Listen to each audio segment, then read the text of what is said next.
Una altura de unos 20 centímetros, una anchura de 48. Muchas personas a veces buscan pruebas de la presencia de los ovnis. Quizá lo sea o quizá no. Lo que sabemos es que el cristal quedó perfectamente perforado y que se habló de ese disparo de otro mundo. Vamos a investigar. Vamos a hacerlo con especialistas en balística, con especialistas en aeronáutica y también con especialistas del mundo de la psicología y la medicina, porque Emiliano quedó francamente afectado. Una prueba es la grabación que hizo el equipo, el mítico equipo de la serie Más Allá de Televisión Española. Pocos meses después del encuentro, Emiliano ya estaba enfermo, Emiliano ya sentía algo extraño en su cuerpo y sobre todo en la zona izquierda, donde apareció el supuesto y misterioso proyectil. El recordado Fernando Jiménez del Oso y el gran periodista Juan José Benítez entrevistaban a Emiliano a la puerta de su casa. Les pido mucha atención a este breve testimonio, les pido atención a esa mirada, a esa expresión. Es el hombre de campo, el hombre sencillo, humilde, que de repente ve como una tarde cualquiera su vida varía, porque se ha encontrado con lo imposible. Vamos a empezar la investigación. Marchemos a donde todo ocurrió, a esa parcela 21. A unos 20 metros. Sí, ¿y qué pasó? ¿Qué ocurrió? Que fue cuando yo perdí completamente el control del tractor.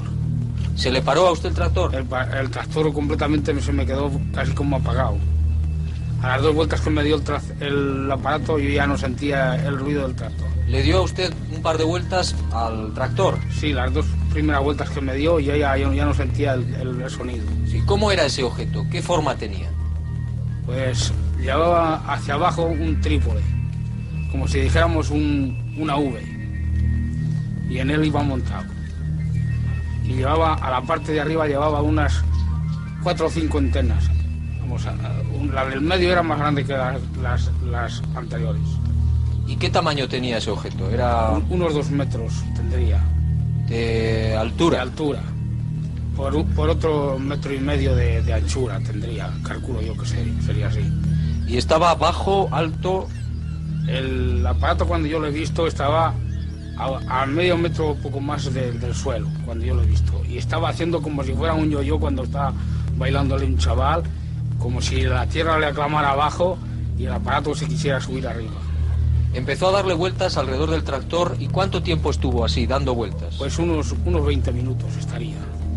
¿Y vio usted algo más? ¿Ventanillas? ¿Vio usted si...? Yo lo que vi al aparato fue que llevaba como si fuera un cincho hacia el medio del objetivo que yo vi. Y cuando a mí me disparó la primera vez, se encendieron como si fueran luces en el cincho ese. ¿Le disparó a usted? No, a la segunda vez de deslumbrarme fue cuando me disparó, por la parte trasera. ¿Y qué fue lo que escuchó usted o lo que vio? Como un silbido, como si fuera una bala. Eran las 18:30 del 16 de julio de 1975, cuando el tractorista Emiliano Velasco Báez vivió una experiencia que algunos calificarían como excepcional y desconcertante en la provincia de Valladolid. Nunca ese hombre conoció el miedo, hasta que aquello se le aproximó, en pleno día, en el corazón de la parcela 21.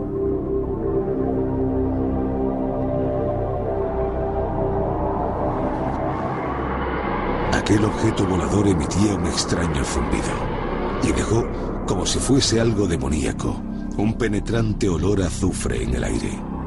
Después de 20 minutos de pesadilla, Emiliano consiguió huir y dirigirse al caserío de Villaester de Abajo. En aquel instante, quizá era el único humano que había recibido un disparo de otro mundo.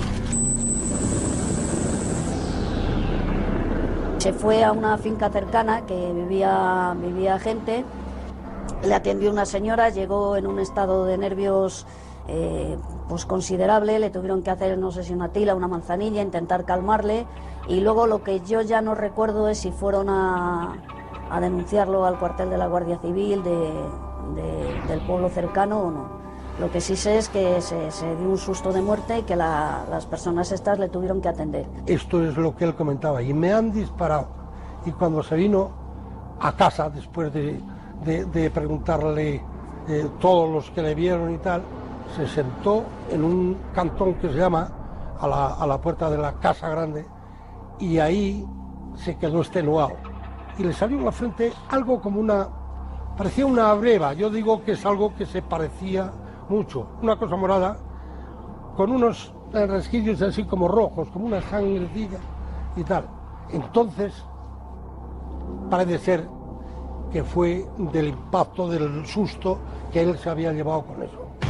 Los propietarios de la parcela 21, donde araba con el tractor Emiliano Velasco, pusieron los hechos en conocimiento de la Guardia Civil, quienes iniciaron una investigación del caso. Las fuerzas de seguridad del Estado, sabedoras de que otros testigos y en diferentes ocasiones habían visto extrañas luces en la zona, se pusieron en marcha. El tractor tiene un orificio en el parabrisas y en el espejo, tiene un orificio que, bueno, pues a efectos de investigación parecía que era un disparo. Entonces, al parecer en la inspección ocular que se realiza, pues no se encuentra proyectil de ningún tipo. En las mediciones de los posibles calibres no concuerdan con ningún calibre conocido, si bien era parecido a un calibre 22 americano, un 5.56, pero vamos, fehacientemente no se podía dar explicación a lo ocurrido. El cristal del tractor apareció con una perforación completamente circular, de unos 5 milímetros de diámetro, y sin apenas agrietar la superficie. Miembros del grupo vallisoletano Charles Fort y el padre Antonio Felices realizaron un curioso experimento sobre el origen de este proyectil desconocido.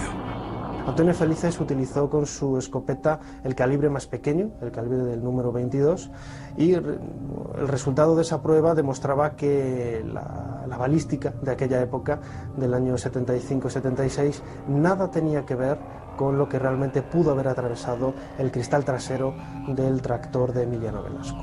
Lo que más se hacía como extraño era que el tipo de material con el que estaba fabricado el cristal en aquella época, el tipo de cristal que existía y el tipo de tal, pues no se podía explicar como habiendo impactado algo en ese cristal que hubiera podido producir ese agujero, ese orificio, mejor dicho.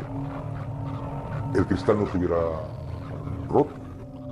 La investigación balística llevada a cabo por el ingeniero aeronáutico José Luis Torres en 1976 arrojó resultados sorprendentes. El proyectil que hizo ese agujero tenía una velocidad de unos 5.000 a 8.000 metros por segundo, cosa que actualmente es imposible de conseguir con los sistemas actuales, ya que la mayor velocidad conseguida en los laboratorios de investigación viene a ser de 1.200 metros por segundo para las armas que nosotros conocemos. Se concluye que digamos que por decirlo de alguna manera, que de algo terrenal no es, o sea, que no hay nada que haya podido ocurrir así, no se sabe, no se le puede dar crédito o una explicación, mejor que crédito, no se puede dar una explicación fehaciente al hecho de aquello que ocurrió.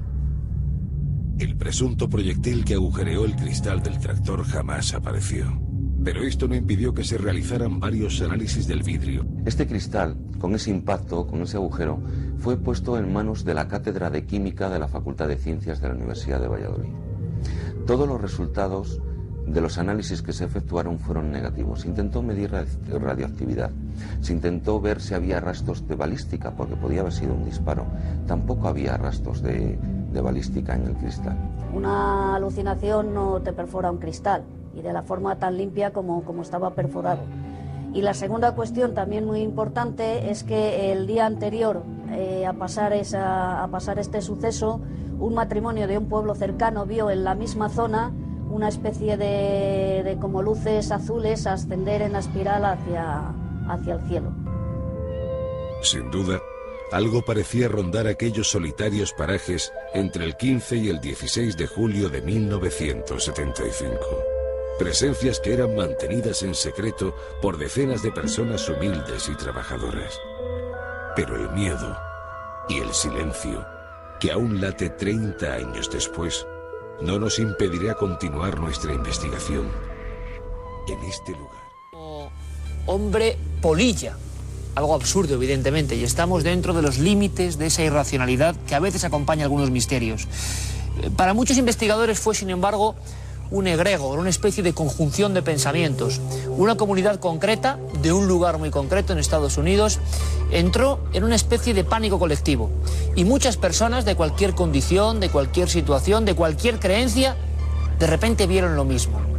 Algo que les producía desasosiego, algo que a veces simplemente eran dos ojos rojos en la oscuridad de la noche. Y un sonido, sobre todo un sonido. Al final todo eso fue una gigantesca profecía. Este asunto del Mothman realmente fue conocido a nivel popular hace unos pocos años por una célebre película protagonizada por Richard Gere. Richard Gere hablaba de unas investigaciones concretas que eran realidad. Encarnaba a un periodista obsesionado por aquellas apariciones que al final se convirtieron en tragedia. Yo recuerdo muy de niño la primera vez que observé el croquis en un documento policial de lo que algunos testigos, entre ellos militares, aseguraban que era el Mothman. Eran unos simples trazos, nada más. No había fantasía en ellos. Era una descripción tan absurda que nadie en su sano juicio podría creer. Pero ahí estaba. Y les aseguro que durante muchas noches soñé con esa forma. Y me imaginé el miedo que tuvieron que pasar algunas personas cuando, a través de la ventana o en mitad de la carretera solitaria, vieron eso. ¿Qué era eso? ¿Cuál era su mensaje? ¿Qué buena o mala nueva traía? Quizá es esencial comenzar por el final de esta historia, por una tragedia, por un accidente, por una terrible profecía.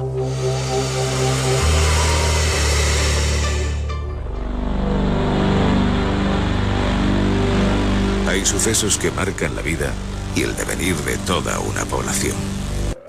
A las 5 de la tarde del 15 de diciembre de 1967, el puente Silver Bridge se venía abajo sepultando la vida de 46 personas. Todos los fallecidos eran familias de Point Pleasant, West Virginia, que regresaban a sus casas tras realizar las compras navideñas en Ohio, cuando de repente la gigantesca estructura se vino abajo, componiendo un desolador panorama de polvo y muerte. Policías, bomberos y voluntarios acordonaron la zona y comenzaron las labores de rescate, que se prolongaron durante días. El costoso trabajo que llevaron a cabo las fuerzas de seguridad se entremezclaba con los gestos de desolación de los supervivientes y con la desesperación de los familiares. El suceso supuso la mayor catástrofe por derrumbamiento de un puente en la historia de Estados Unidos. Se dijo que los tornillos que sustentaban la estructura estaban en mal estado. Otros hablan de que los cimientos se ablandaron. Las causas nunca se conocieron. El suceso acaparó portadas en prensa y minutos en televisión. Aquellas imágenes se quedaron grabadas para siempre en todos los habitantes de Point Pleasant, que achacaron el accidente a algo que se llevaba produciendo a lo largo del último año. Una terrorífica visión que muchos de ellos habían presenciado. En la oscuridad de la noche, dos enormes ojos encarnados habían observado durante todos esos meses a muchos de los vecinos de Point Pleasant. Una terrorífica mirada rojiza que llegó a hipnotizar a muchos de ellos y que pertenecía a un ser al que apodaron Mothman.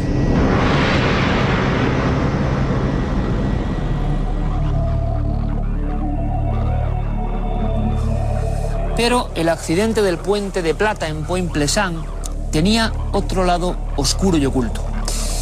Todo el pueblo prácticamente ha vivido una experiencia psicológica, por lo menos, realmente asombrosa. Muchos muertos, un accidente brutal que conmociona a todo el país y la sensación de que alguien había visto algo antes. La sensación de que algo muy terrorífico, muy oscuro, muy profundo se había presentado en algunas personas, pero esas personas tenían miedo de hablar. Vamos a intentar, con una de nuestras recreaciones, comprender lo que sintieron muchos de esos testigos en los alrededores de Point Pleasant. Fueron 13 meses de sustos, de encuentros con algo tan absurdo que nadie podría creer. Y como nadie lo creía, los testigos reales callaban. ¿Cuántas veces ha ocurrido esto? Ahora bien, no sabemos qué es el Mothman, el misterioso hombre polilla. Las formas que daban los que testimoniaban, incluso ante la policía, orden de sus apariciones, eran muy parecidas. Daba la sensación de que decenas de personas estaban viendo exactamente lo mismo, en la misma zona, como anunciando algo. Vamos a viajar en el tiempo. Vamos a aquel año, aquellas fechas, poco antes del accidente. 1966, Point Pleasant, Virginia. El afónico motor de un viejo automóvil rompe el inquietante silencio de la fría noche. En su interior, dos jóvenes matrimonios en busca de otros amigos a los que van a recoger atraviesan la zona conocida como TNT, una extensión boscosa en la que antaño los militares llevaban a cabo maniobras. Las parejas vislumbran una extraña luz unos metros más adelante, en la cuneta. A medida que se acercan, el haz va tomando forma. Son dos destellos de un intenso color rojizo, pero cuando se van aproximando, las luces se apagan. Al llegar a la altura del generador, paran el motor y escrutan con la mirada el interior del inmueble. Entonces, dos grandes luces rojas se encienden. Eran los ojos de la criatura más extraña que jamás habían visto. El joven que conducía pisó el acelerador. Por el retrovisor veía cómo la gigantesca criatura les seguía desde el cielo, emitiendo un ruido ensordecedor. El miedo se apoderó de los cuatro y esos dos ojos rojo infierno se aproximaban cada vez más. De repente el ruido cesó. Los ojos se habían apagado. Aquel ser les había dejado vivir.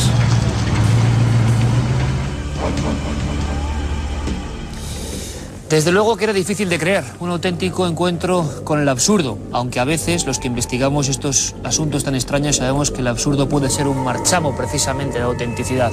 Aquella gente estaba muy asustada, así comenzaban las apariciones de lo que va convirtiéndose en un mito auténtico estadounidense, el Mothman. Hoy en día, tantos años después, ya es imposible desbrozar el camino que separa leyenda de realidad. Pero los hechos ocurrieron, con denuncias policiales. ¿Qué estaba pasando? Y sobre todo elementos muy interesantes. Ese sonido inquietante, chirriante, que llegaba a penetrar el cerebro de los testigos.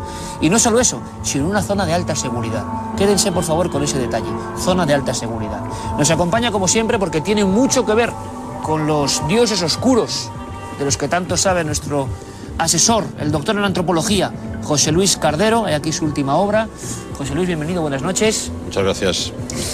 Y también, por supuesto, el hombre de nuestra redacción que se ha encargado de hilar toda esta larga serie de recortes periodísticos, de recortes de la historia, porque hay mucho publicado. Gerardo Pérez, compañero, buenas noches. ¿Qué hay? Qué buenas noches. Bueno, un sinfín de cosas sobre un asunto que no es ningún mito, que no es ninguna leyenda, que empieza exactamente esa noche y parece ser que esa noche es cuando se denuncia por vez primera, ¿no? Muchísimo, sí, es una historia apasionante que luego veremos cómo se repite en otros lugares del planeta de forma muy similar. Esa misma noche, estas 4 personas que se ven involucradas en este incidente, lógicamente, atemorizadas, huyen a denunciarlo a la oficina del sheriff de Point Pleasant. Entonces, rápidamente acuden con el ayudante del sheriff a esa zona y, como suele ocurrir en estos casos, Mothman, creen. Efectivamente, ya no hay ningún tipo de evidencia de la aparición. Sin embargo, el ayudante del sheriff en la radio de su coche registra una especie de sonido extraño muy similar al que emite Mothman, que muchos catalogan como una especie de cinta rebobinada de forma rápida y que le deja muy extrañado al ayudante del sheriff.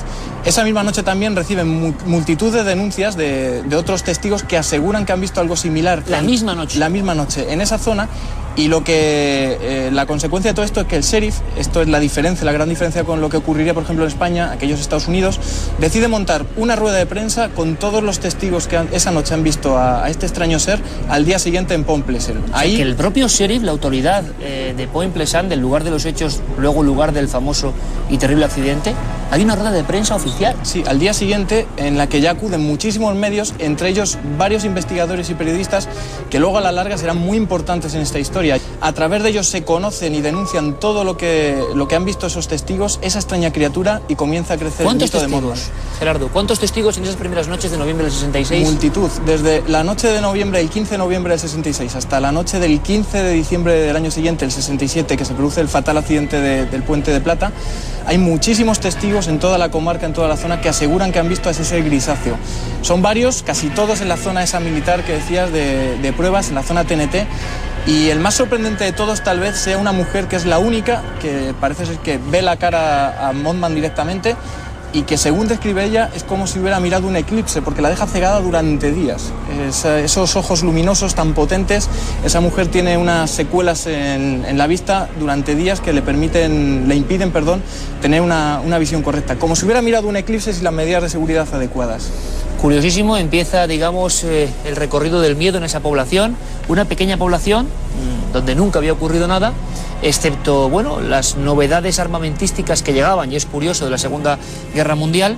Como decimos, una historia digna de película. Es más, John Keel, aquí un libro con una portada, por cierto, bastante horrenda, hay que decirlo, pero además con una cosa que no tiene nada que ver, pero sí que es cierto, una de las pocas obras que llegaron a España, donde ya habla John Keel, que es a quien interpreta Richard Gere en la película Mothman, el investigador que procede de un periodismo más o menos serio y que de repente se da cuenta de que hay una verdad, que un montón de personas están viendo lo que parece un espectro, lo que parece un animal, lo que parece una cosa incomprensible hasta entonces en la iconografía de extraños seres del siglo XX. Luego, Gerardo, repasamos las diversas hipótesis porque son curiosísimas, muchísimas, ¿no? De todo tipo, zoológicas, espirituales. Sí. José Luis, pero tú aquí imagino que lees algo, ¿no? Lees algo diferente, distinto, algo que viene... Bueno, hay un momento, me gustaría decirlo, en esa película que es que a mí me recordaba a la labor de José Luis Cardero.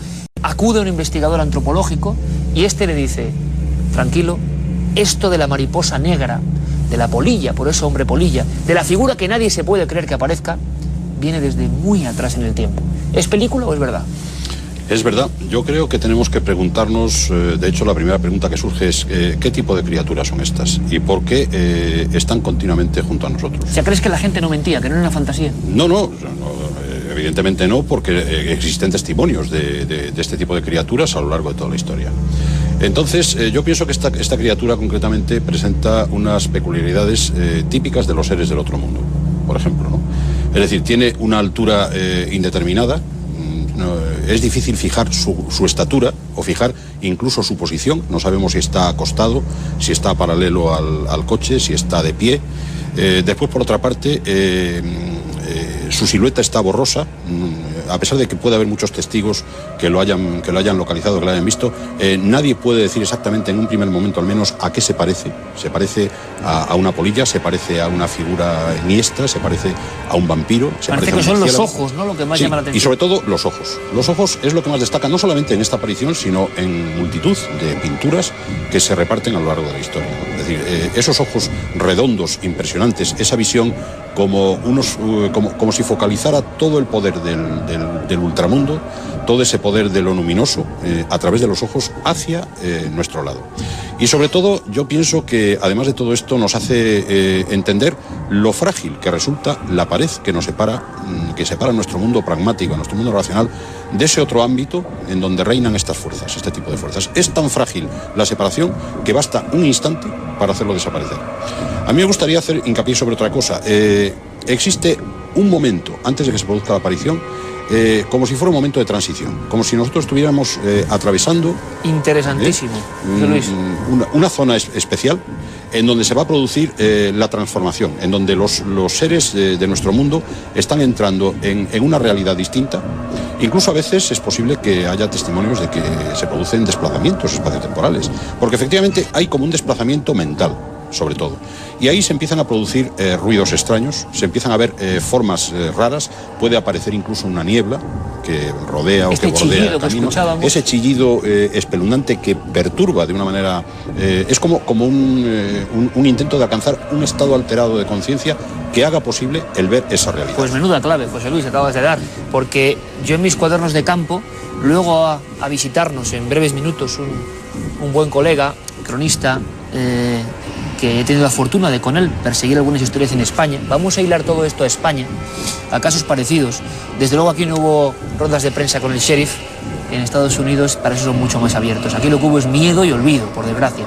Pero es curioso, José Luis, de cada 100 casos que hemos podido investigar de este tipo de apariciones, sean lo que sean, ojo, producto de nuestra mente, que no deja de ser misterioso, sensaciones colectivas de un mal presagio, lo que sea. Pero todos ellos, o un 90%, ¿sabes lo que me describían? Y esto me pone los pelos de punta ahora mismo. Si hiciéramos una estadística de la gente que he entrevistado en España y en el mundo, todos dicen dos cosas. Si iban en el coche, de repente dejaron de circular otros coches, no se cruzaron con nadie, aunque fuese en autovía más o menos transitada, en el momento que dura la experiencia no se cruzan con nadie, y sobre todo una cosa, gente del campo, gente militar, gente de toda índole, se lo aseguro y muchos me estarán viendo, están en pleno campo y la naturaleza se calla.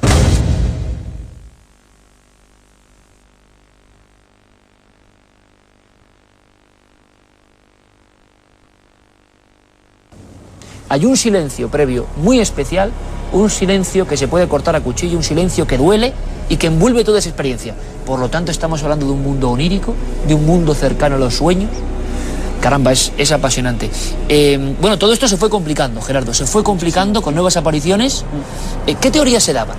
¿Qué teorías se empezaron a manejar? Lógicamente, bueno, se llenó Point Pleasant de todo tipo de cazarrecompensas, de investigadores, incluso hacían batidas armados con el afán, muchos de ellos, de capturar a esa extraña criatura y otros de fotografiarlo o dar prueba gráfica de su existencia. ¿Se pensaba que era un animal también? Sí, se pensaba, ten en cuenta que era zona de ensayos militares en la Segunda Guerra Mundial, había armamento, habían hecho todo tipo de pruebas el ejército americano y decían que podía ser algún tipo de grulla canadiense que mutada genéticamente por algún tipo de estas pruebas, por alguna malformación. Diera ese aspecto en mitad de la noche. Efectivamente, diese ese aspecto demoníaco rarísimo en mitad de la noche. Otros dijeron también que podía ser algún tipo de ser de otro planeta. Incluso llegaron a decir también que podía tratarse de algún tipo de ángel que avisase lo que posteriormente se iba a producir, esa gran catástrofe del Puente de Plata, o incluso un demonio que viniese como anticipo de esa catástrofe. Eso es un dato muy interesante, porque lo que va a ocurrir después es el acontecimiento que quiebra la vida de ese pueblo, y mucha gente a posteriori pensó que eso era un avisador, un anunciador. Antes de que me cuentes, José Luis, si la historia, la antropología, desde el tiempo de las cavernas, se conoce esto de los anunciadores, no solo el ángel anunciador, sino la figura que te viene igual a contar un mal augurio. Se tienen registros de todo esto y está constatado. Vamos a una segunda aventura. Y es curioso porque la mayoría de las personas que durante esos 13 meses y después nada, desaparecido, como si nunca hubiera existido, de ese mal sueño, lo describían igual, pero ellos no afirmaban que era un ser de otro mundo o un demonio. No sabían lo que habían visto y solo sabían que evidentemente lo habían visto y había estado por algún motivo delante de ellos. Segunda historia, Point Pleasant, poco antes de la muerte en el Puente de Plata. Cerca de Point Pleasant, en una pequeña granja más al este, Neil Patrick veía la televisión tras una dura jornada laboral. Súbitamente la imagen se fue, dando paso a una serie de interferencias, a las que siguió un extrañísimo pitido. Neil trataba sin éxito de apagar el televisor, mientras el ensordecedor sonido aumentaba. Súbitamente, el aparato se apagó. Algo ocurría en el exterior. El perro de Partridge ladraba como nunca antes lo había hecho. El granjero cogió una lámpara de aceite y salió a comprobar lo que ocurría. El can estaba fuera de sí, dirigiendo sus ladridos a algo o a alguien que estaba cerca de su granero. Avanzó unos metros y alumbró el lugar. Dos enormes círculos encarnados aparecieron de la nada. El perro salió disparado hacia ellos. Neil Patrick se quedó petrificado, como hipnotizado por esos dos haces de luz roja. Aquel inquietante ser le tenía a su merced. Neil Patrick sobrevivió, pero jamás volvió a ver a su perro.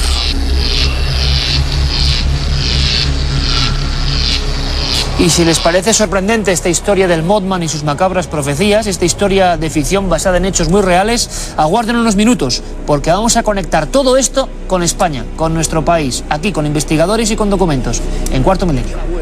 Así lo describía la prensa local de Point Pleasant, y desde luego no le faltaban razones para argumentar este título tan sonoro. ¿Por qué? Porque daba la impresión de que esa sombra con dos ojos, simplemente una forma un tanto difusa, parece que sin cabeza, lo que era un profeta del mal, estaba augurando algo que estaba a punto de ocurrir. Eso pensaron los vecinos después del accidente del Puente de Plata. Pero lo curioso es que aparecen ciertos elementos que se producen en otros países y lugares. Ese chirrido espantoso, la sensación de que los aparatos, cualquier energía eléctrica, se colapsa en esos momentos, e incluso también la sensación de sensibilidad total por parte de los animales para percibir esto, ¿no? Yo había dejado pendiente una cuestión, José Luis, y es si estos malos augurios han cobrado forma, por lo menos en las antiguas culturas.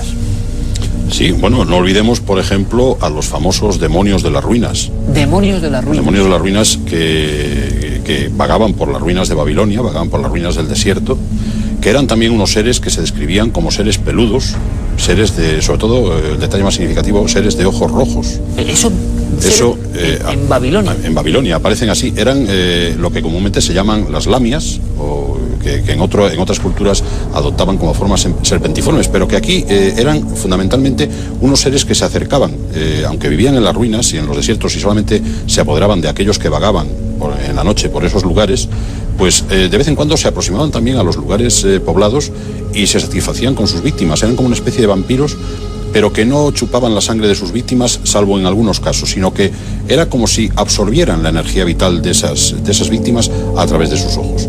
Los naturales de aquella zona les tenían un pánico terrible y el único, al parecer, según las leyendas, que podía dominarles era Salomón con su sabiduría. Hay incluso un famoso grabado que es Salomón polemizando con uno de los demonios de la noche.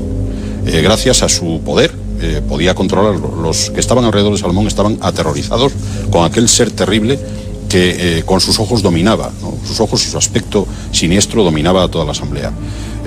Recuerdo también, por ejemplo, en el caso de los famosos pictos, estos escoceses antiguos que se pintaban el cuerpo para infundir terror a sus enemigos y que ellos mismos vivían aterrorizados con unos seres que hipotéticamente vivían en los bosques de Escocia y que solamente podían ser controlados por algunos de sus sacerdotes o por algunos de sus chamanes, ¿no? Les tenían un miedo espantoso, un miedo terrible. Las tradiciones están llenas de referencias a ellos, ¿no? Estos seres a los que los terribles pictos temían. O seres, por ejemplo, como los que invoca Arthur Machen en sus novelas, que están basadas en investigaciones sobre el folclore galés y sobre el folclore escocés e irlandés.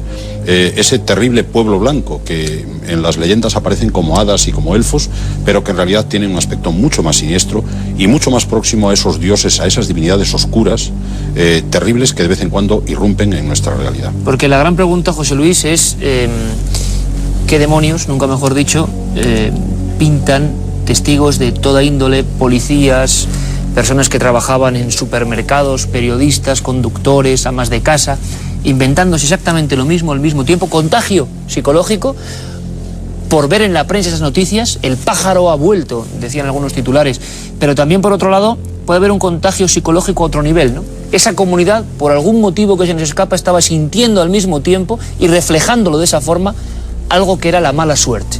El mal de ojo, dirían algunos, el mal augurio que estaba a punto de producirse. Incluso, Gerardo, hemos accedido a algunos documentos oficiales que existen, esto no es una fantasía, del accidente, sí, que al final todo el mundo relaciona con que algo tenía que ver este bicharraco extraño que se estaba apareciendo a más de un centenar de testigos completamente distintos.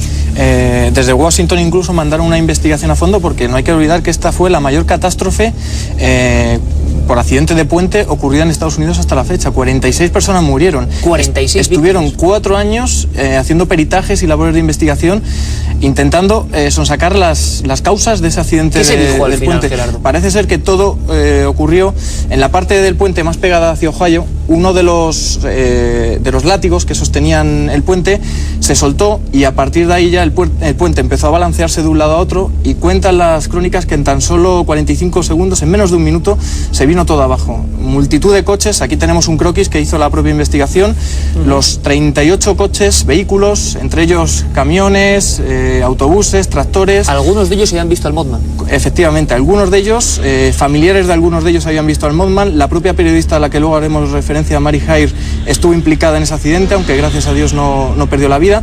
Pero 38 vehículos con los dueños, los modelos, detallado completamente todos los tripulantes que iban, el estado en que quedaron, si sufrieron heridas, si luego, fallecieron. Gerardo, una cosa muy importante, parece que hubo al margen de todo esto un montón de sueños premonitorios al mismo tiempo y extrañas visitas después, y no precisamente del Mothman, ¿no? Muchísimas. Hay que tener en cuenta también que este caso se engrandeció gracias a la labor de John Keel, que sacó los libros a los que tú hacías referencia y en el que se basó el papel de Richard Gere en esa película, de Coleman, el otro periodista que también publicó artículos y libros. Y hay que decir una cosa muy importante también, que John Keel era una persona, tú has hecho antes referencia, venía de escribir en periódicos como el New York Times. Completamente escéptico. Efectivamente, había estado en las pirámides, había visto muchísimas cosas a lo largo de su vida y sin embargo quedó fascinado por este tema, por la aparición de Mothman. Quedó tan fascinado que llegó a obsesionarle hasta cierto punto.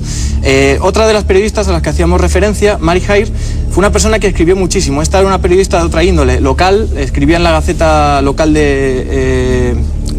Lo que sea, el Mothman, el arquetipo que yo creo que se presenta ahí, no abandonó, o sí abandonó Point Pleasant, pero no dejó de acudir a otros sitios. Por lo menos hay casos, y por lo menos dejamos esta píldora. Chernóbil. son curiosísimos. En Chernóbil, ese gran accidente de la central nuclear en 1986, pues dicen las crónicas, muchos testigos, muchos de los trabajadores de esa central, que en los días anteriores, en las semanas anteriores, vieron como una especie de sombra grisácea sobrevolar la zona en los días previos. Describen como sombra grisácea, ojos rojos, el enorme zumbido desagradable que emitía también Mothman. Pero aparte de Chernóbil, que causó esa catástrofe que todo el mundo conoce, en los años 20 en China, una presa se vino abajo, arrasó con miles de vidas, y dicen también los orientales, evidentemente allí no le llamaron Mothman, pero dijeron que un gran dragón grisáceo también con ojos rojos y emitiendo un sonido también indescriptible sobrevoló la zona en los días previos. También ocurrió en Alemania en un accidente de mina que ocurrió en los años 60, y antes del terremoto de San Francisco en los años 50 también hay testigos que dicen que los días previos esa sombra grisácea de nuevo sobrevoló sus cabezas y vieron como una especie de sombra rara, de ser extraño. Los días anteriores a esa catástrofe se aparecía entre ellos ante el asombro de muchos de los testigos. Lo que está claro es que Mothman, por lo que parece que dicen las crónicas, en todos los rincones del mundo tienen su Mothman, eso sí, con diferentes nombres, pero hay que prestar atención a esos testigos porque algo de cierto debe haber. Bueno, desde luego la información está ahí, habitualmente no se conoce ni se coteja, pero sueño de una comunidad, presagio, confusiones, fantasías que ocurren a un mismo tiempo, o algo más. Simplemente la pregunta ya nos inquieta y nos muestra, como decía José Luis Cardero de forma magnífica, que estamos en una frágil pared entre lo racional y lo oscuro, lo extraño que está ahí. Nosotros, desde luego, seguiremos investigando al Mothman y muchas más cosas. Por ejemplo, cosas, gracias Gerardo, como las que aparecen ante los objetivos de las cámaras de los investigadores, sí, que están ahí, ustedes, los de Cuarto Milenio.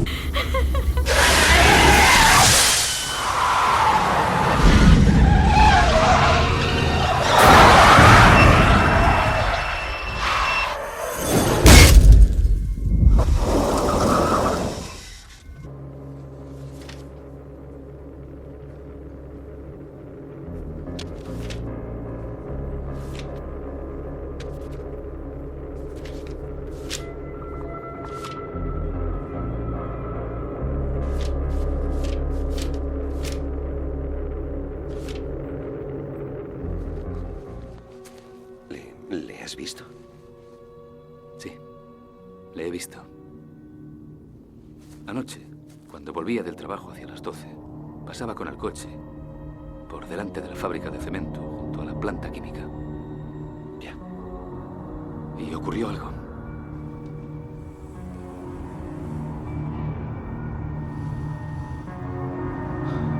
Un destello brillante. Un rayo.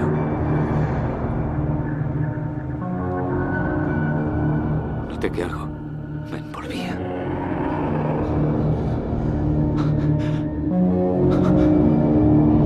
Todo estaba caliente. Me ahogaba. No podía respirar.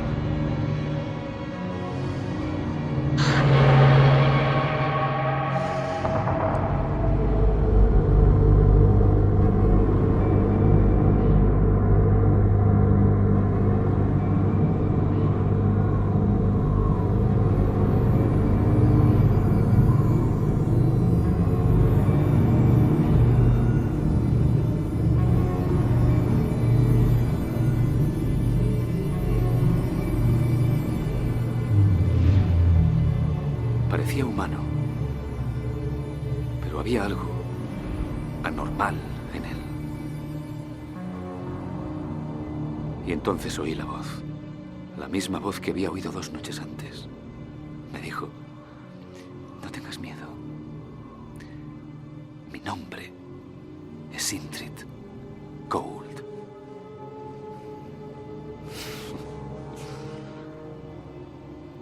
Luego me dijo, en un sitio de este tamaño, en Ecuador, 300 personas morirán.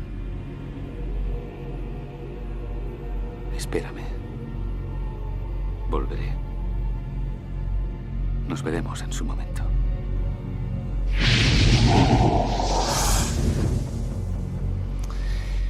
Y se fue. Gordon, todo eso es un poco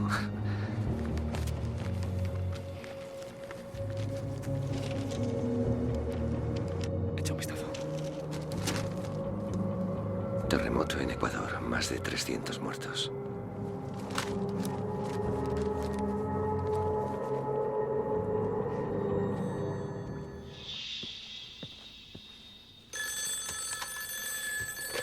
Sí. John, gracias a Dios que estás ahí. ¿Gordon? Sé que el otro día me tomaste por loco, pero siguen pasando cosas muy raras. Tranquilo, tranquilo, Gordon. Está aquí. ¿Quién está ahí? Indrid Gould.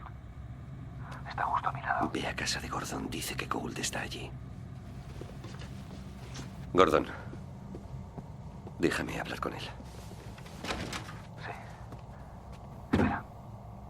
Hola, John Klein. ¿Quién eres? Me llamo Indrid Gould.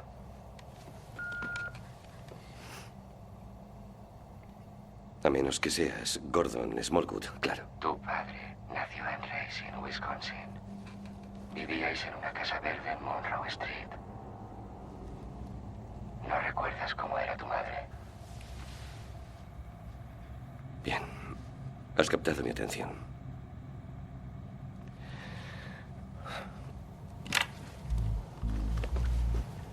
¿Dónde tengo el reloj? En tu zapato. Debajo de la cama.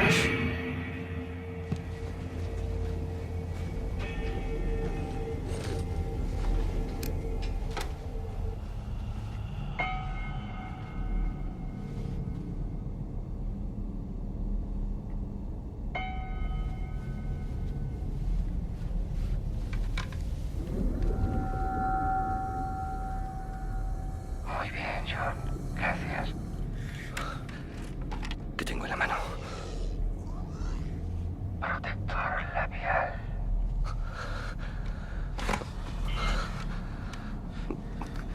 Me lees el pensamiento, ¿verdad? Yo te lo muestro. No necesito leértelo. ¿Qué dice la tercera línea de la página 51? Una sonrisa rota bajo sus silenciadas alas. ¿Necesitas más pruebas, John Klein? A menos que seas Gordon Smallwood, claro. ¿Lo ves? Está por aquí, alrededor de 1900 ciclos por segundo. Y nunca baja a menos de los 1930, más o menos. La tuya está aquí abajo, en la banda normal de voz, entre 1000 y 1200 ciclos por segundo. Entonces la banda vocal de ese hombre es mucho más alta que la mía. Bajo sus silenciadas alas. ¿Crees que es un hombre? ¿Necesitas más pruebas, John Klein? ¿Qué aspecto tienes? Depende. ¿Qué es eso? Yo diría que es una especie de impulso eléctrico. Ya me has visto, John. Y yo te he visto. Pero sea lo que sea, no viene de unas cuerdas vocales humanas. Ahora mismo estás asustado, ¿verdad? Alexander Leak. ¿Quién demonios es usted? Soy John Klein. Le llamé la semana pasada. ¿Sabe qué es esto? Váyase. Oiga, necesito saber qué es esto. Dígamelo. ¿Dónde lo están viendo? En Point Pleasant, West Virginia. Usted puede ayudarme. Sígame.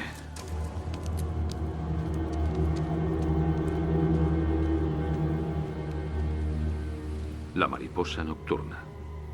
En las culturas antiguas, la mariposa nocturna representa una forma de psique o el alma atrapada para la inmortalidad en los infernales dominios de la muerte. El hombre polilla. Así es como le llamaban los ucranianos. Es una traducción aproximada, claro. Lo vieron 100 veces en Chernóbil, el año del desastre en la central nuclear. En Galveston, en el 69, justo antes del huracán. Lo vieron. Pero ver no siempre es creer. Oiga, nunca ha habido ni una sola prueba que demuestre que estas cosas existen materialmente. Entonces me está diciendo que en realidad no existen, ¿verdad? Claro que existen. Sí, existen muchas cosas a nuestro alrededor que no vemos nunca. La electricidad, las microondas, los infrarrojos, ya me entiende. Y esto ha existido siempre. Ya aparecen en pinturas prehistóricas. Son una condición normal del planeta. Simplemente no forman parte de lo que se consideraría que constituye la realidad física. Bien, ¿y de qué forman parte entonces? Me está pidiendo una explicación acerca de algo que no se puede explicar racionalmente.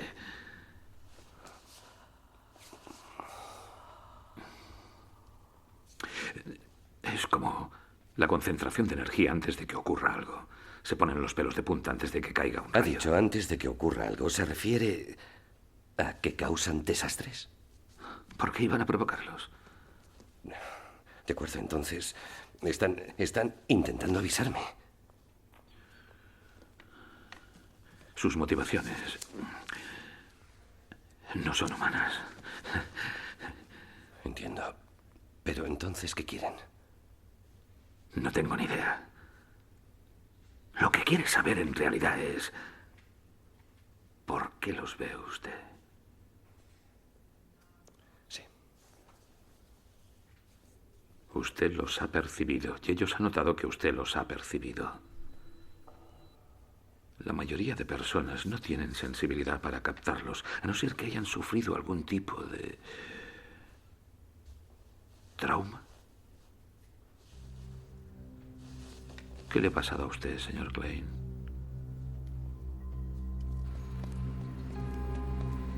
La semana pasada mi amigo recibió una llamada telefónica extraña de un ente, un espíritu, lo que fuera. Parecía saberlo todo. ¿Como Dios? Y hacía predicciones. Sí. Que se han confirmado. Sí. Le llamó un tal Indrid Gould.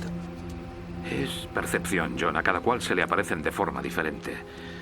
Una voz, una luz, un hombre, un monstruo. Si tu amigo piensa que está hablando con Dios, está totalmente equivocado. ¿Y cómo se explica que lo sepa todo? Mira allí arriba. Si hubiera un accidente de tráfico a unas manzanas de aquí, es muy probable que lo viera el que limpia los cristales. Pero no significa que sea Dios. Ni siquiera que sea más listo que nosotros. Lo que pasa es que desde donde está, puede ver un poco más lejos que nosotros. Creo que es evidente que esas entidades están más adelantadas que nosotros. ¿Por qué no se presentan y nos dicen lo que piensan? Tú estás más adelantado que una cucaracha. ¿Has intentado alguna vez explicárselo a alguna de ellas? Mi nombre es Juan Pablo Pantoja Vela. Voy a presentarles a continuación la fotografía original en tamaño completo y sin edición de lo que mucha gente presume que se trata de la gárgola. Este extraño ser alado que se ha hecho presente en muchísimas ciudades, no solamente en Sonora. Y hace 2 meses una persona me facilitó esta fotografía. Dicha fotografía fue presentada en 16 conferencias a través de 6 ciudades de todo Sonora. La entrevista con la persona que tomó dicha fotografía para que nos relate cómo fue que pudo obtener esta foto, bajo qué condiciones, y entender un poco más acerca de este extraño fenómeno. Vamos a ver esa entrevista. Primero dígame su nombre, ¿a qué se dedica? Daniel Encinas, me dedico a las ventas. Okay. ¿Dónde se encontraba la ciudad, día, fecha, cuando tomó esa fotografía? Andábamos en San Carlos de pesca, día 28. En San Carlos, más o menos, ¿a qué altura es San Carlos? Pues es un recorrido que hace el barco alrededor de la orilla de los cerros ahí para la pesca, para trolear. Y pues no sabría decir la altura, pero... ¿De día? De día, sí. Entonces, llegamos como a las 7 de la mañana, empezamos a pescar y pues en lo que andábamos ahí de pesca me puse a tomarle fotos a los diferentes paisajes ahí para llevárnoslos de recuerdo y en una de las fotos fue que aparecieron imágenes. Descríbame, ¿cómo es que estaba tomando fotos? ¿Hacía el paisaje sin fijarse mucho? ¿Cómo fue? No, pues tomaba las fotos así nada más sin enfocarme bien en lo que estaba viendo. Simplemente miraba yo, me gustaba cómo se veía el paisaje y le tomaba la foto en diferentes puntos, pero no me enfocaba yo en verlo. ¿Y esa foto qué fue lo que pasó? ¿Cuándo se dio cuenta de lo que ahí salió? Me di cuenta hasta el siguiente día que me puse a revisar las fotos que tomé. Me llamó la atención el punto ese que se miraba en el cielo y acerqué la imagen, ya fue cuando vi la... Y quiero que vean cuál es la reacción de un médico veterinario con más de 20 años de experiencia. Vamos a ver este video. A ver, doctor, le voy a enseñar esta fotografía. Lo que quiero es que me diga si le resulta un animal conocido, un insecto. Aquí está.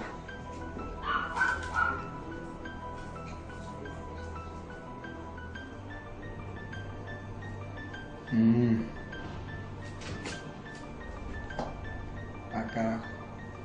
Acabamos de ver cuál fue la reacción de este médico. ¿Cómo será el animal? La rareza y extrañeza de ese animal que causó esa reacción. Pues ahora bien, vamos a presentar la foto tal cual como yo la recibí. Aquí está. Esta es la imagen.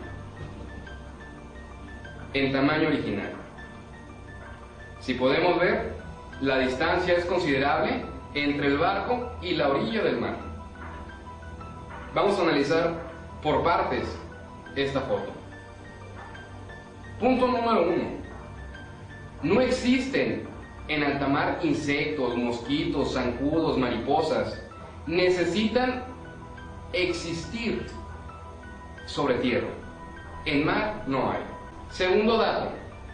No hay un objeto que nos sirva como perspectiva para poder determinar o darnos una idea del tamaño que tiene este animal. Vamos a hablar del término pixeleo.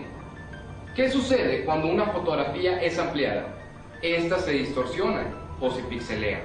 ¿Cierto o no? Pues bien, vamos a ampliar esta imagen. Veamos el cerro y veamos al animal. Los dos objetos tienen la misma cantidad de distorsión, la misma cantidad de pixeleo. ¿Qué nos quiere decir esto?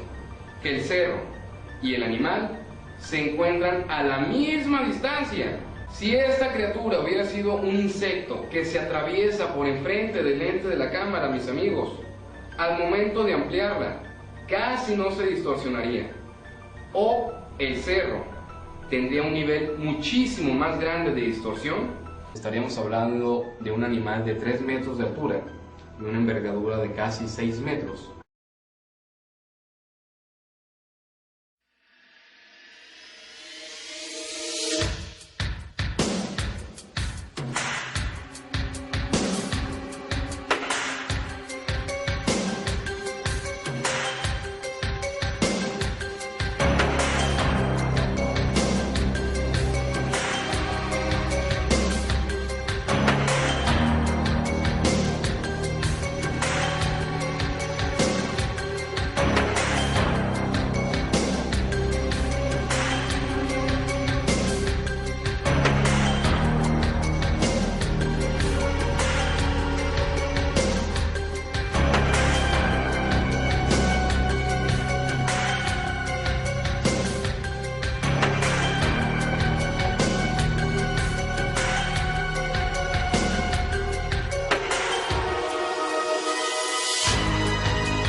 Se ve que tiene piernas delgadas, el cuerpo ancho e incluso hasta antenitas. ¿Alguna vez había visto algún animal, mosca, mariposita, con esas condiciones? No, nunca. Y la gente que lo ha visto de mis amigos, nunca. ¿Cuánta gente se le enseñó la foto de esa? Pues yo creo que como unos 20 o 30 gentes. ¿Y qué han opinado de la gente? Pues todos admirados, sorprendidos por la forma de este animal. La imagen del animal. Nunca nadie lo había visto. Inclusive se lo mostré a mucha gente de ahí de Guaymas porque yo había seguido para allá.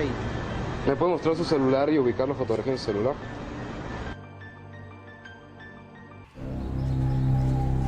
I might have played the part of Giles in Buffy the Vampire Slayer, but I don't know everything about the supernatural world. Still, you can't hang around this occult thing without getting a little curious.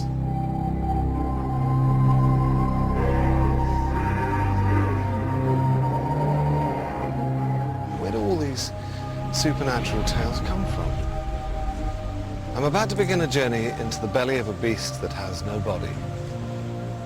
In this film, I'm going to hell and back to find the truth behind demons. Demons have been with us forever. Every culture since the beginning of time has feared these disembodied evil spirits that vex the world. But today, we're beyond all that. Surely. A couple of years ago, I saw a TV show about exorcisms still happening in Italy. What you're about to see is unique. It's a verified recording, not a reconstruction. Sit back and watch a demon possessing a human being. Nel nome del Padre, del Figlio e dello Spirito Santo. Signore Gesù Cristo, Figlio di Verbo eterno Padre, Dio universo.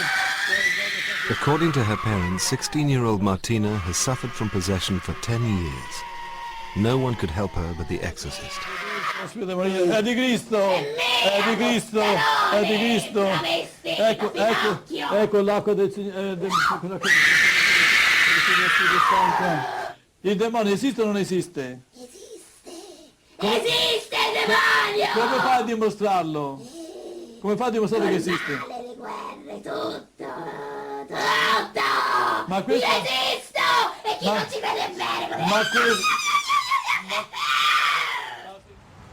How do you begin to make sense of that? Well, that's exactly what I'm going to try and do.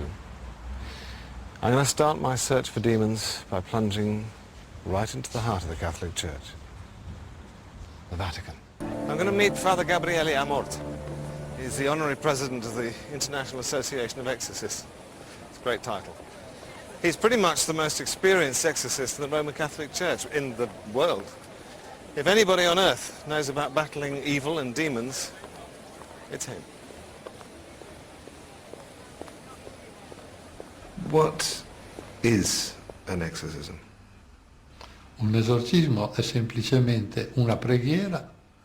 An exorcism is simply a prayer using the name of Jesus to expel Satan, destroying evil in somebody who is possessed. How does a demon make itself known? During the exorcism, if a demon is present, a person can go into a trance, then become furious. There is a dialogue with the devil. I speak to the devil. So, demons are real? They are real. They are much more intelligent beings than us, precisely because they are pure spirits. Are there any physical manifestations? Yes. The possessed sometimes expel objects. At the moment, I have somebody who I am curing through exorcism who expels nails. The nails materialize the moment that they leave his mouth, so they don't harm his internal organs in any way. Do you find yourself recognizing the same demons, like you're encountering an old enemy time after time? Sono tantissimi. There are so many. The biblical names of the strongest demons are Satan, Beelzebub, Lucifer, Belial, Lilith, Viridian, etc. I have met them many times. Many times.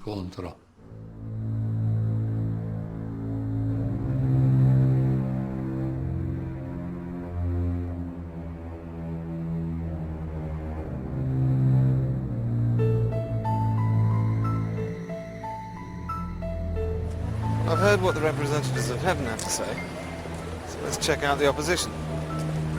I'm going somewhere intensely hot. I'm going to hell.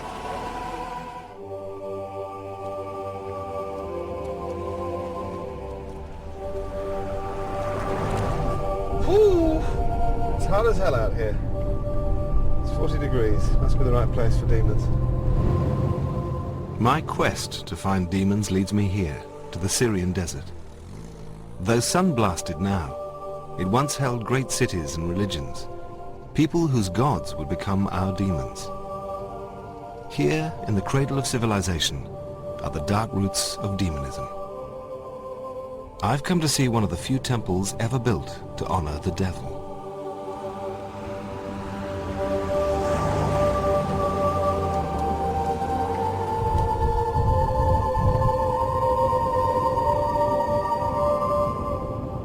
Wow, that is seriously very cool. The site is 5,000 years old, and someone who knows about its history is waiting to meet me down there.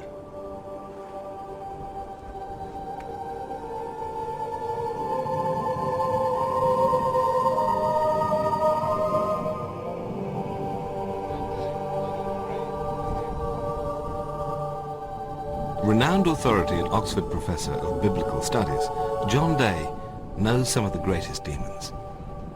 There's Mastema, Belial, but one could perhaps also mention Beelzebul, which later got corrupted to Beelzebub. Ah, Beelzebub's one that you hear quite often, and certainly the most demonic sounding one. Where's that one come from? That's a really fascinating question, you know. Zabul Baal was a title of the god Baal about 1300 BC. It meant Prince Baal. The way John tells it, Baal's ghost still haunts these ruins. A fertility god, worshipped for 2,000 years in the Near East, Baal brought the rains to the land in the winter. But during the scorching heat of summer, Baal went down to the underworld. Maybe that's where we get our ideas of hell. Some scholars have even conjectured there might have been some sexual rituals involved with the cult of Baal, but that is actually heavily debated at the present time, and many scholars think this is all a lot of baloney, actually. I think personally there might be something. Well, yeah, I mean, it follows that if he was a god of fertility, that usually there was some sexual excitement involved, I would have thought.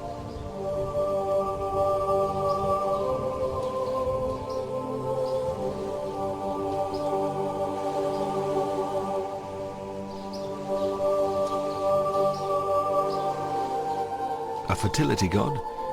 Possible sexual rituals. Baal may have been a bit of a lad, but how did he become the evil demon Beelzebub? Originally Baal was a very exalted title, but eventually it got cut down to being the name of a demon. One of the leading gods became the name of the leading demon.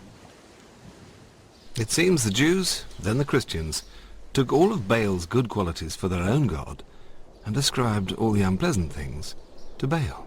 The name got altered in later manuscripts to Beelzebub, which means, funny enough, Lord of the Flies. That's where the phrase Lord of the Flies comes from, believe it or not.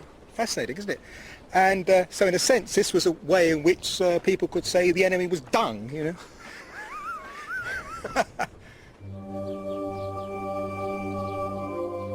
With so many demons to choose from, I think I'll focus on Beelzebub. A little fecundity, some sex, a few flies. On the presumption that demons are real, I asked John if anybody knows what Beelzebub looks like, acts like, smells like. He suggested I talk to Irina Bacchus, the world expert on the infamous miracle of Laon. This apparently is the most famous and best documented case of Beelzebub ever coming to Earth.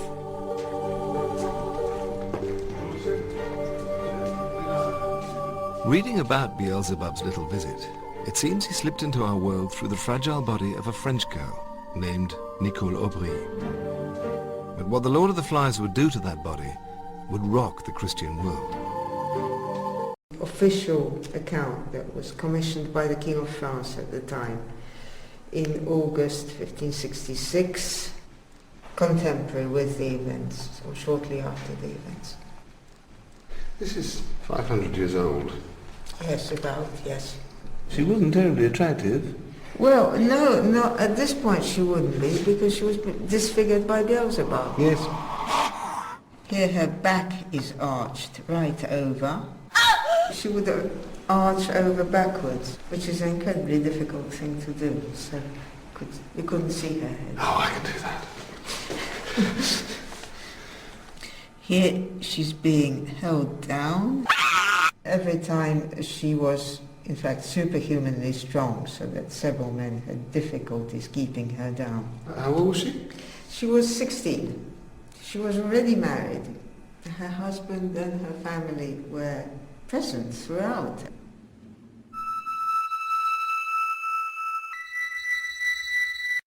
With her maternal grandfather, Joachim Wheel. His spirit entered into her and spoke to her.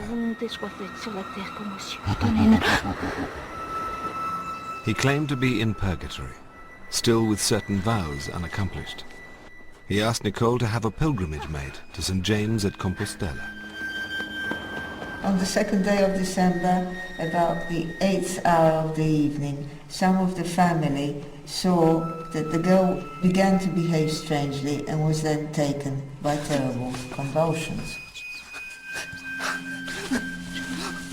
Nicole said she had fits because her parents hadn't done the pilgrimage yet.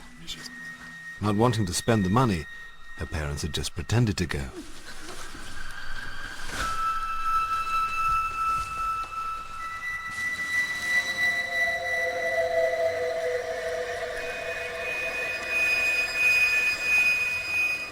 Nicole was not deceived. Her parents completely freaked. According to Irena, clairvoyance is one of the first proofs of demonic possession. I got the alarm bells ringing. It's the first of the 6 steps in an exorcism.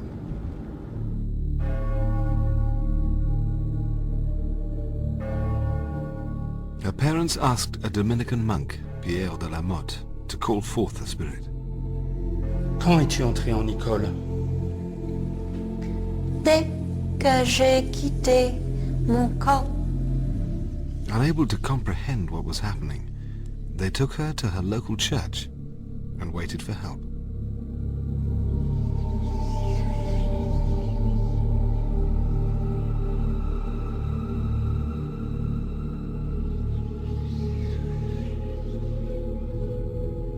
January the 4th, 1566, Jean de Baux, the Bishop of Laon, arrived, determined to get to the bottom of this increasingly strange case.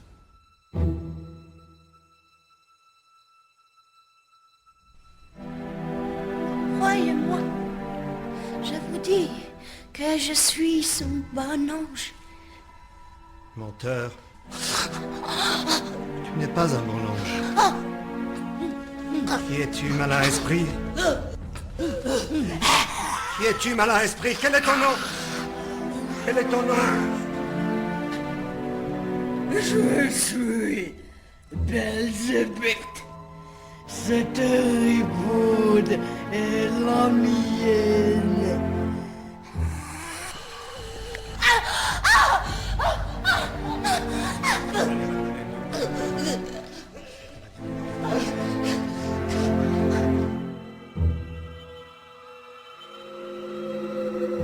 The fame of her possession spreading, Nicole, or should I say Beelzebub, was paraded through villages until she was brought here, Laon Cathedral, on the 24th of January, 1566.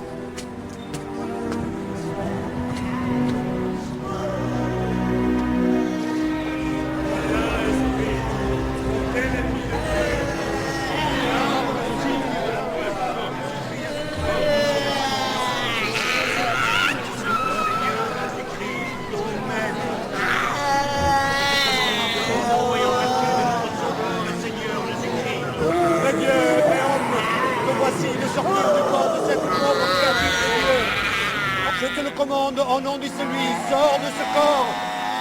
2,000 people a day witnessed the spectacle for over 2 months.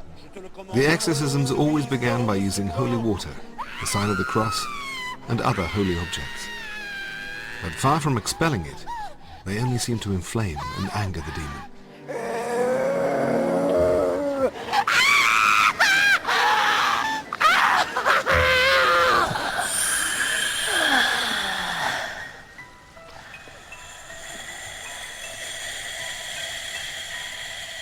Accounts claim that a man's voice emerged from Nicole, even when her lips never moved. Hey, Marguerite! Oui, toi, femme de Lancelot de Mai. Ton mari a perdu cette nuit 200 testons d'argent. Monsieur de Nesle les a gagnés. Ah oui.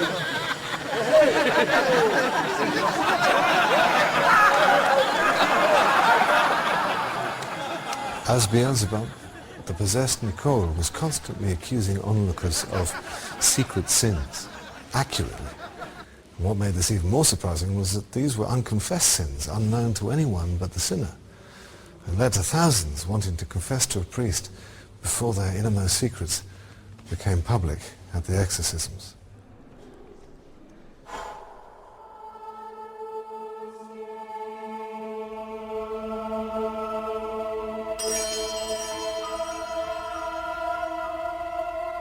The battle for Nicole raged on until Bishop de Boer found a decisive weapon, the Holy Eucharist.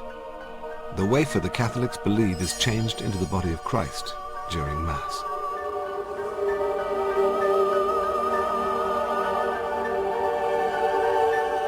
Voici la Sainte Hostie.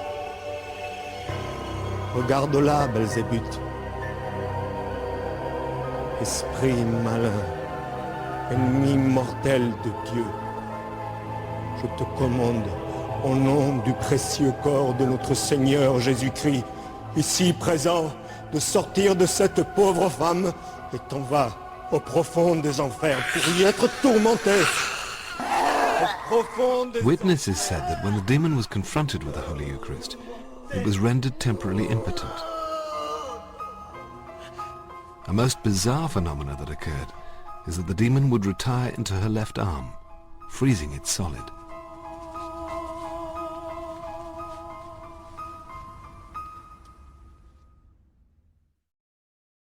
Elle ne veut pas desserrer ses doigts.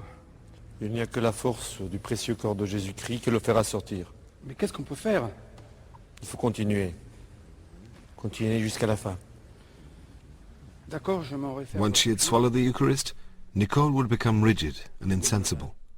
The public were invited to handle her and stick pins into her flesh. Et par la force du corps de She seemed to feel nothing. Je te commande, au nom de Dieu. This was extraordinary spectacle. It may seem barbaric to us, but to the people of the time, this was living proof that demons exist. And with it came the proof that God exists too.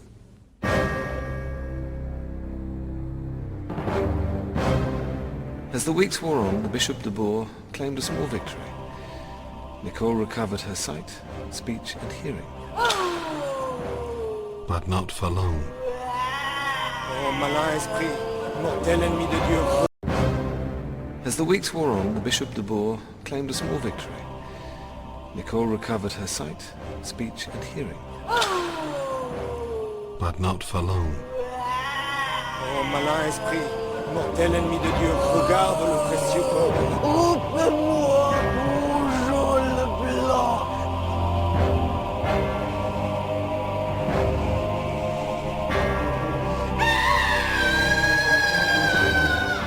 Beelzebub came back with a vengeance, with 29 friends from hell. The 30 demons repossessed her up to 50 times an hour, desperate to remain in Nicole.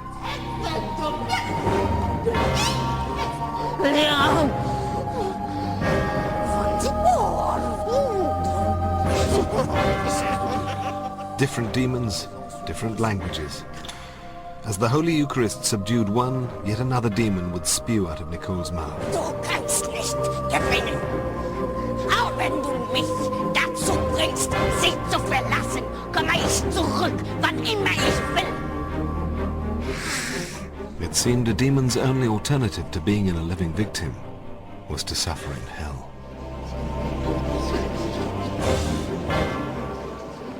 Possession by devils is not just a Catholic phenomenon. Over the ages, scores of cultures and faiths have documented the proofs that differentiate between demonic possession and disease. Nicole manifested virtually every proof. Eyewitness accounts of Nicole's exorcism attest to the most spectacular proof of possession. Beelzebub was a consummate showman.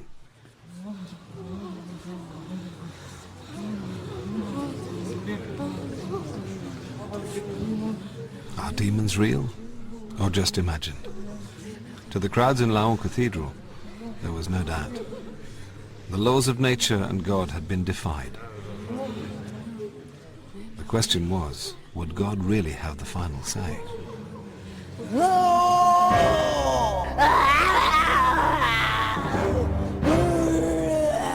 The battle in Laon Cathedral went on every day for over 2 months. Though Nicole ate nothing but hosts and drank only a little communion wine, she lay swollen by the demon. The holy water burned him, draining his demonic strength.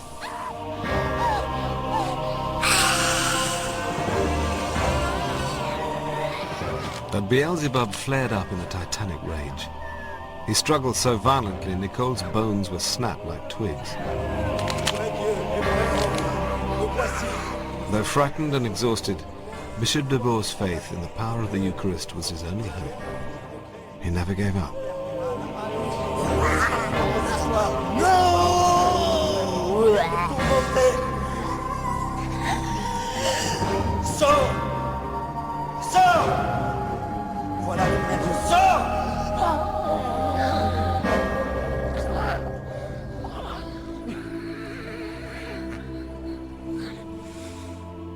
The final expulsion of Beelzebub came at 3 p.m. on Friday, February the 8th, 1566.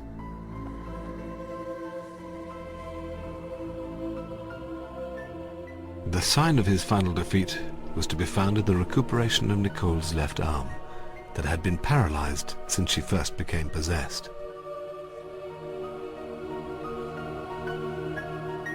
Witnesses all attested to his departure in a puff of black smoke, to the sound of all the demons receding back to hell.